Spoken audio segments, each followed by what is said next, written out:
Olha, essa é uma história bastante importante, porque, e aí vamos ter muita cautela aqui em colocar quem é quem nessa história.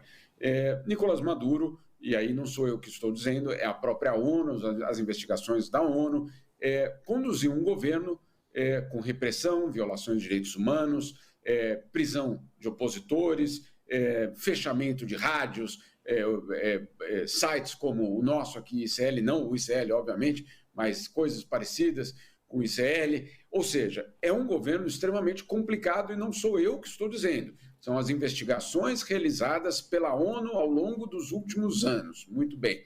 Agora, qual foi a estratégia, principalmente do governo Trump e aí do governo Bolsonaro? Isolar, colocar sanções e, eventualmente, tentar derrubar o governo Maduro. Até a gente ouviu outro dia, com o próprio Trump dizendo, se ele caísse, nós teríamos acesso ao petróleo. Aí vem aquela pergunta, bom, será que queriam derrubar Maduro porque ele de fato fazia essa repressão toda ou porque ali tem outros interesses econômicos e até geopolíticos? O que ficou muito claro é que ao tentar fazer uma estratégia de isolamento da Venezuela, duas coisas aconteceram na América do Sul.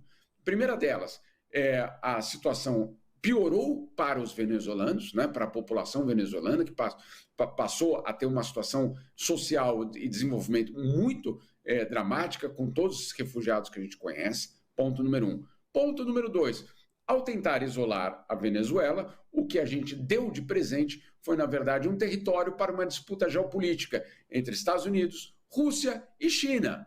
Isso tudo na nossa fronteira. Ou seja, não funcionou. Não só não funcionou a tentativa de isolamento da Venezuela, como há um risco muito grande de que a gente tenha importado para a região a instabilidade mundial. Muito bem, como isso não funcionou, o que existe hoje é uma tentativa de normalizar a situação da Venezuela. Mas aí que vem a questão, como? Em primeiro lugar, uma reunião muito importante. Emmanuel Macron, presidente da França, Lula, governo da Colômbia, da Argentina, tentando justamente com a oposição venezuelana e com o governo venezuelano, isso em Bruxelas, estabelecer algum tipo de parâmetro para que os próximos anos, na verdade, para que os próximos meses conduzam a uma eleição livre em 2024. Ou seja, é uma tentativa de costurar o fim do isolamento da Venezuela. Mas parece, bom, agora mudou, vamos mudar de estratégia, tudo bem, vida que segue. Não, porque, obviamente, os crimes aconteceram, não porque, obviamente, existe uma tentativa tanto do governo de se manter no poder, como da oposição em derrubar o governo. Então, é muito incipiente ainda esse projeto, mas é um projeto bastante importante, que, inclusive, tem um impacto direto no fluxo de refugiados. Então, é uma jogada geoestratégica muito importante que está acontecendo. Talvez na América do Sul, seja o principal assunto em termos de geopolítica e, claro, uma tentativa de normalizar. Agora, existem riscos. Você pode normalizar e, eventualmente, passar pano sobre crimes que foram cometidos nesses últimos anos. Seria um problema, certamente. Um outro perigo, você entrar numa espécie de negociação e aí o governo usar essa negociação para ganhar tempo, sem que reformas profundas, de fato, ocorram na Venezuela. Esse é um outro risco? Esse é um outro risco. Agora, qual é a constatação dos líderes estrangeiros, do Lula, dos europeus e dos latino-americanos? Da forma que está, não dá. Né? Da forma que está, não funciona, nem para trazer maior democracia para a Venezuela, nem para que os direitos humanos sejam respeitados, nem para que a população venezuelana tenha uma vida melhor e nem para que a instabilidade geopolítica possa ser, vamos dizer assim, reduzida na América do Sul. Então, é uma tentativa, é um primeiro passo importante. Talvez hoje, lá na cúpula em Bruxelas, tenhamos, inclusive, uma declaração conjunta desses países indicando nessa situação, mas é um fato político bastante importante, eu acho que de primeira grandeza na América do Sul neste momento. O Jamil, o Chico Pinheiro, bom dia para você. Você vê aqui a encrenca. Porque a questão é que a Venezuela tem muito dinheiro, que a Venezuela tem petróleo, né? Tem muito dinheiro. Embora essa extração desse petróleo, que eu saiba, ela já está comprometida. Ela já foi vendida antecipadamente, inclusive para a Rússia e para a China. Muito do petróleo que a Venezuela pode explorar já está vendido, já está comprometido. Mas, de qualquer maneira, ali tem muito dinheiro e o poder sobre esse dinheiro é que vem, aí é que vem a encrenca. Você fala eleições livres. Eu acharia ótimo que tivesse eleições livres. Mas como fazer eleição livre na Venezuela? Evidente, isso aí são umas calhampas, né, que são as favelas, lá são chamadas de calhampas. Né? Parece a Rocinha, né? Parece o Rio de Janeiro. Aí, isso aí parece o Complexo do Alemão, certos pedaços ali, é muito parecido, a realidade é parecida. Só que, no caso da Venezuela, você tem um problema.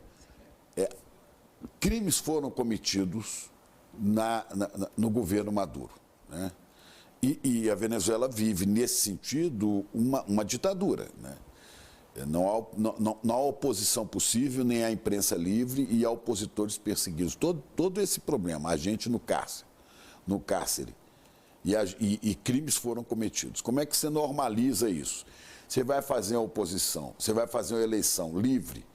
Livre, peraí, quem está no poder não vai deixar que essa eleição seja livre a ponto desta pessoa, desse grupo que está no poder, depois ser julgado por um novo governo. Então é difícil você caminhar por aí, né?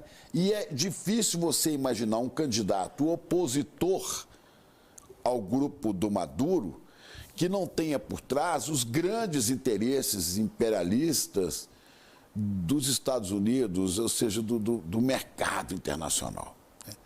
Então, isso aí é um verdadeiro impasse, cara. Não vejo muito como sair disso aí. Você teria que nomear, sabe? Assim, a ONU nomeia uma junta para governar este país com observadores do mundo inteiro, né? E à margem disso se julga o que houve, que não houve de excessos e de crimes do governo Maduro. À margem dessa junta governando esse país, uma junta internacional, não é militar, você poderia, talvez, segura aí os interesses americanos, vamos ver se o povo, porque o povo venezuelano tem sofrido muito, muito nos últimos tempos, né? Escassez de tudo, e daí você vê o êxodo para o Brasil, inclusive.